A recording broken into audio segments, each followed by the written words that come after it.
with all your work in activism and protest, what do you think about what went on with Berkeley, man, with the Antifa and the Trump supporters, and then we had some white nationalists? What's your It take looked on that? really, it looked really manufactured. It looked really manufactured. Wag the dog. It looked like it was a setup.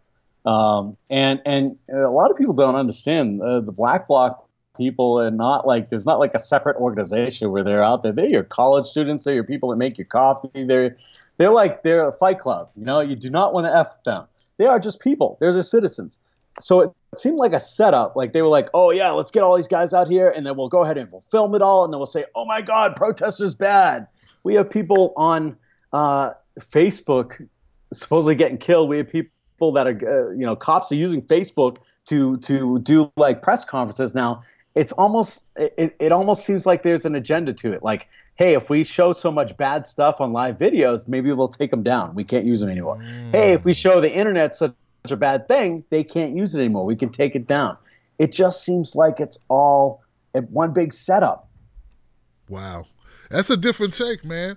You know, I don't know, man. Like, I believe that there's so much bad crap going on at any Could given be, time right? in the country. You know, I'm not saying that people shouldn't feel the way you feel, Ed, because yeah, there's a lot of reason not to trust the media, dude, and Right? not to trust our government. So I'm not like I've evolved over the years, like the last couple years, man. Because at first I was like, whatever, everything's real. These guys are crazy. I've evolved past that. At least now I'm at the point where, you know what? I never know. I Yeah, question never know. everything. That's what I tell everybody. I tell them, don't listen to me. I could be crazy. Question what I say.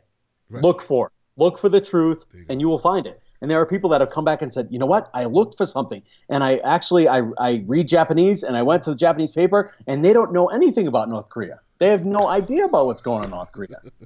And then we had like a news station that was showing all these ships. It was a Spanish news station that was showing all these battleships going to North Korea, and everybody's like, "Oh my God, the whole world's gonna blow up."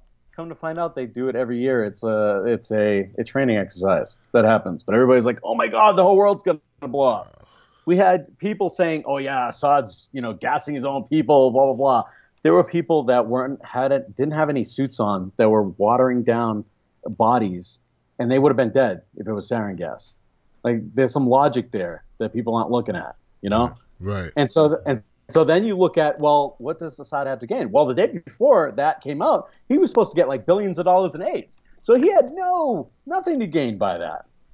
So then you look at 1949, and you say, oh yeah, they've been trying to put a pipeline through there ever since. And you look at Christine Amanpour, who said in 2005, hey, the American government is actually trying to overthrow you. This is what they're putting out there. They are going to attack you. And then in 2011, hey, we have a civil war. The people don't know there's a civil war. All they know is, these mercenaries are killing these mercenaries, and my family's in between. So it's hard to trust any news sources anymore. You really have to have people on the ground. That's what we're trying to do. That's another thing we're trying to do right now is we're setting up the World Peace Force. And all the World Peace Force is communication networks. It's getting to know people on the ground and saying, hey, this is a propaganda we just read. Is this really happening in real time, so we can actually fight against the propaganda and say, hey, actually, no, I have a person in this region who has been sleeping there, for 12 years, and they say that there's nothing going on. There was supposedly a mother of all bombs that was dropped, right? This thing is, oh my God, it's $13 million. We dropped this bomb. There's some kind of video that showed an explosion, except for you have nobody in Afghanistan who even says anything about it. Wow. Really? Like there's no leadership that had any words against it. There's nothing. Nothing came out. What? Yeah. So if somebody drops some mother of all bombs in Tim Black's neighborhood, is somebody going to say something? Somebody better say something. Right? They better say something. Right, yeah. right. So that's what you look at. You look at what is not being said. You look at the in between. What's happening in between? What is happening right now? You have a Syria bomb drop, and then you have this guy who shouldn't have been approved for the Supreme Court, but was approved that time.